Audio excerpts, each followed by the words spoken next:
How's it going, guys? My name is Stone, and welcome to these reviews, or welcome back if it ain't your first time here. Today, I'm going to be talking about one of the craziest albums I've heard from the golden age of psychedelic rock, also being krautrock, experimental rock, all that jazz. Brainticket's debut album, Cottonwoodhill, released in 1971. Now, when I say that this is one of the craziest albums I've heard in a while, I really do mean that. In the sense of it coming from like the psychedelic realm of things, like it's just like the album cover illustrates, an absolute journey into psychedelia that is uncompromising and, as the album states in the liner notes, will destroy your brain if you listen to it more than once a day.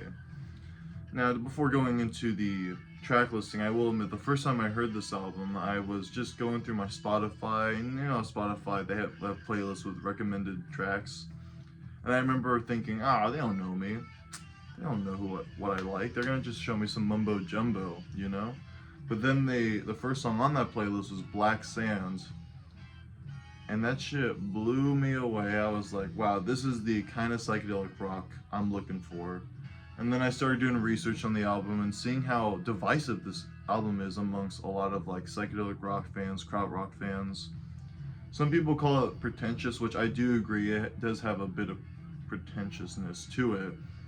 But I do think it all comes from a place with meaning rather than it just sounding psychedelic for no reason. I think they were really trying to push the envelope here and make something that has never been made before, and I think they accomplished that really well. And you could definitely hear the influence of stuff like Zappa, perhaps Can. I could see that, but yeah, it's just such a magnificent album. And I will admit, I've been listening to the first three Brainticket albums, and as much as I love the two that came after it, I definitely think this is like their magnum opus. This was their biggest statement in the music scene, and I really think, not saying it can't be any better than this, but man, it certainly doesn't get crazier than this. As I mentioned, it opens with the track Black Sand, which is an amazing like rock number, probably the most tame rock song on the album. Features some great organ work and guitar, like nice shredding, as you can kind of hear as it's belting, stuff like that. And I love the vocals, how just drenched they are. Like I have no idea what they're saying besides Black Sand. And even then, I just assume because it's the title of the song. But it's just an absolute banger in my opinion. What a bombastic way to open the album. Really gets the listener into what's gonna come next. I think this track does a great job of not only being really strong and like catchy, but it sounds very much like the definition of acid rock, which I think gets a thumbs up for me. Love the acid rock. This is followed by another track, probably my favorite track on the record, Places of Lights, which features an amazingly funky guitar and drum groove that is led by a wonderful flute melody that I just would love to try to find on guitar, because I absolutely love the way the melody's written and composed. And I think it really benefits from these like psychedelic vocals coming from the female singer. I can't remember her full name, but I think her name's Muir, Muir. But she just does a great job, not only with her like drenched vocals, but just like the kind of spoken words shit she does. That is just really captivating and really adds to that psychedelic charm. And again, I feel it kind of pulls you deeper into the album, where Black Sand feels like the most tame song on the album, and then you get this track which is like really trippy, really swirly in a way, and it kind of makes you think, listen to the album all together, like it can't possibly get weirder than this. But if you know this album, you know that the real magnum opus here, being 2/3 of the entire album, over 20 minutes long, is the title, not the title track, but the track Brainticket by the band Brainticket, which is split into three parts. Part one conclusion, and part two, the real conclusion. But I feel like this song is it's the most divisive song on the album. It's what a lot of people kind of either love or hate or just don't ever come back to after one listen. And I definitely agree that this is an album, or this track, the title track, is something that you can't always listen to. It's definitely a difficult listen. It's something I wouldn't play around my friends. As the record says, your friends won't know you anymore if you play it. Um, but getting distracted by the track. This song is just overall is it really feels like a psychedelic uh, car chase of some sort. You know, it just one groove the whole time, which I think really makes or breaks the song for people. It really tests the listener's patience in terms of like the lack. I don't want to say there's lack of change because there's a lot of sound effects that they add on top of it that are very bewildering to kind of go into. Part one has a great opening where it has like a car horn going off, glass breaking, and then it kind of brings the riff in and it kind of gets the mood going. You know, it's got um, these stream life of consciousness lyrics, I guess. I don't know how you say it, but just like very like out of sort lyrics that kind of seem like the listeners or the singer's going insane and kind of trying to drive that insanity towards you, which I really admire. But like I said, that part does make it tough to just casually listen to, but it's still like really admirable. And the psychedelic effects on part one are really good. I think they are spaced out pretty well for it being 8 minutes. I guess some of my favorite moments or sound effects would be like the swirling keyboard effects, especially in the beginning of part one, and just the constant glass breaking, especially with it being off tempo, really adds to that, like it's shattering your mentality, you know. And then there's a bunch more sound effects that happen, but I'd say like my favorite, or I find the funniest slash unique, is the person just like brushing their teeth, gurgling water, and spitting it out. That really must have. I don't know what came out first right now, but I feel like Adam Hart Mother did that first with Alan's Psychedelic Breakfast. But either way, it's a weird sound effect that adds more texture to the track. It then fades out, concluding side one, which I think side one is no doubt the strongest side, just because it has two A tier or S tier songs in the beginning, and then it closes out on the first part of Brainticket, which I think does a great job at opening the song. But I personally find the opener on side two, which is Brainticket Part 1 Conclusion, to be the best of the three pieces to Brainticket, just because it's the shortest and it kind of like packs way more in it just due to the length. Like I feel like there's less space between the sound effects and it really gets to you if you're listening to this. I mean, I should address. I think this album definitely you need to purchase a Brainticket in order to really experience it. Because I've listened to this album like usually on weed, and I'm like, whoa, it's cool. But like when I show like people like my mom that don't do any of that stuff, she's just like, it sounds kind of boring. Like she doesn't really get the trippiness aspect of it.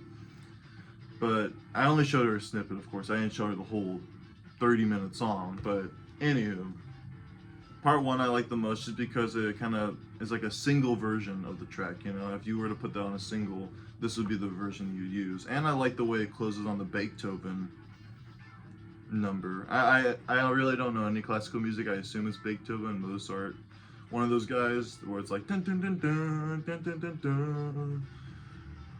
I really think it adds a charm and a good way to close the track. But then it feels pointless to even close the track because guess what? They bring it right back for part two, and I think part two is probably where it becomes the most difficult to listen.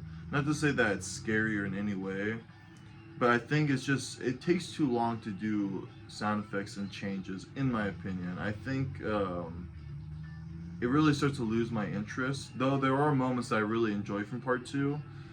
The biggest part being when it kind of transitions into this weird moment where I assume a different vocalist is saying just Brainticket, Brainticket. It's very haunting, and it's just like, I don't know, it really throws you off, you know? It's just like, what am I listening to? what's going on, where is it going next, why even bring this in? But I really admire just how strange it is, and I do think it adds in a change to the song that is definitely needed at that point, which is being, I mean, the riff's still playing underneath those weird vocals, but it does add a nice change of pace to kind of like, you know, throw your brain off a little more. And then after that, it does get to a nice part that, upon re-listening to this for my review, has this one part in like 2/3 into part two where there's like these keyboards kind of just going off, oscillator things. I really don't know my keyboards and synthesizers, but just some more cool noises that they kind of add on top to the main riff that I find to be like a golden moment in part two, alongside the Brainticket moment.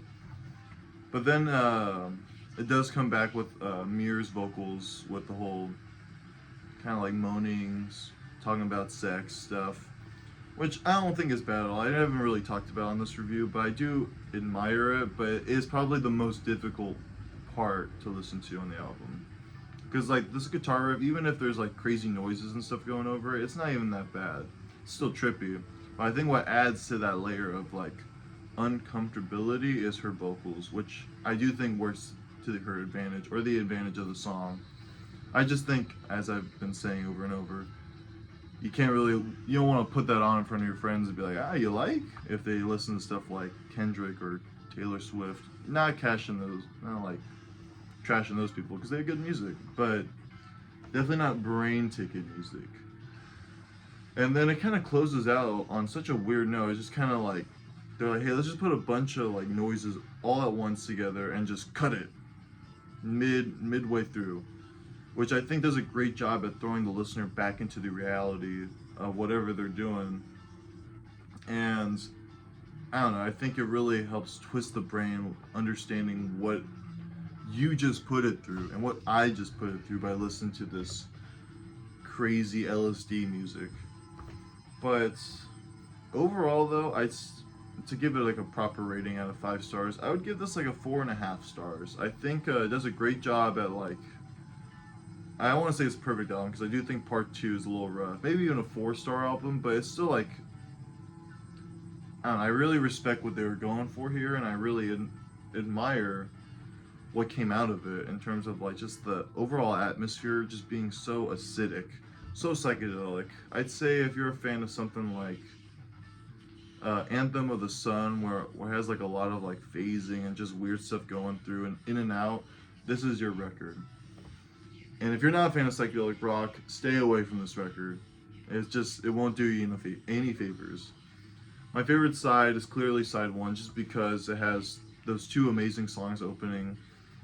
And before I show you this and the record, I'll just go over my songs from least favorite to most favorite.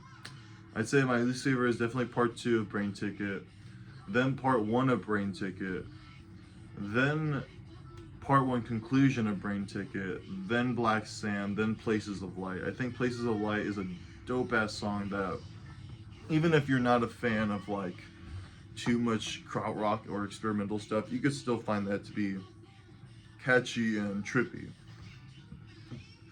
But he does believe me. There's a lot of quotable lines that I couldn't remember reading the review, but I know the one that's like, sex, of course you love sex, you have no choice. Just really bonkers stuff, clearly. Here's the back, which is literally just the same photo again, kind of giving a description. Listen to the first recording of this LSD, hashish, fixie, jointy sound.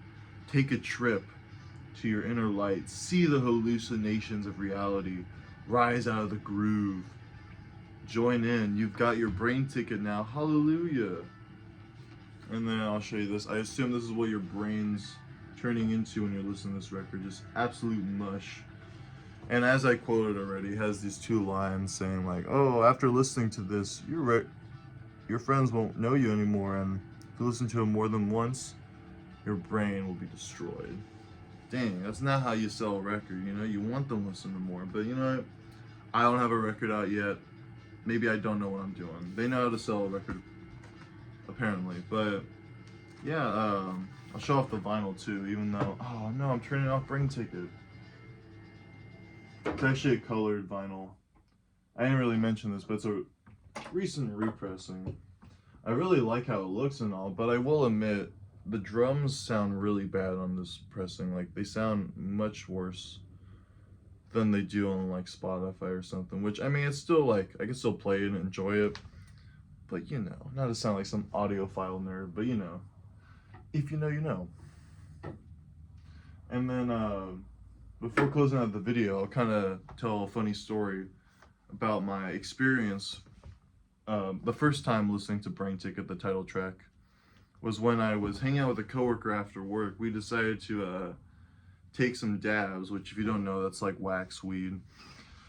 And I remember at that point, it was a while since I've taken a dab, and he gave me like 2 or 3, and I was out of my mind for sure. He clearly gave me the Brainticket there. And I remember I had to go Walmart, which was walking distance. So I decided after that, I went to Walmart to get like groceries and stuff, and at that point, I had first heard the 2 songs, Black Stain and Places of Light, and I really enjoyed them. I was like, okay, I can't wait to hear this Brainticket suite. It must be like Carnival 9, that kind of style. But far from it, if you know the song. But I remember listening to it high as hell in Walmart, just walking around my headphones. And I don't really get paranoid anymore from like smoking too much weed, but man, this was spiking my paranoia up. I just felt so like swarmed. I remember just thinking like, oh my god, this is what I've been looking for. This is the craziest album I could find that's super trippy, super nonsensical, very experimental. But I think it's always with first impressions that could really throw you off, which I like it when I'm thrown off. That's what makes me want to go back to it. But I do think after repeated listens, you kind of lose that special feeling you have when you first hear it, especially if you're tripping out to it. But either way, I think it does a great job at creating bonkers music for bonkers people like myself. So if you're a fan of this, please let me know. I almost said your top 10 songs. How you'd rank the songs. What's your favorite song? What do you think of the Brainticket track? Do you think this album's pretentious? Do you think it's a waste of time? Do you think it's worth someone's time? Let me know. And yeah, I'd love to see you in the next video. I'll be commenting and stuff with y'all, so take care.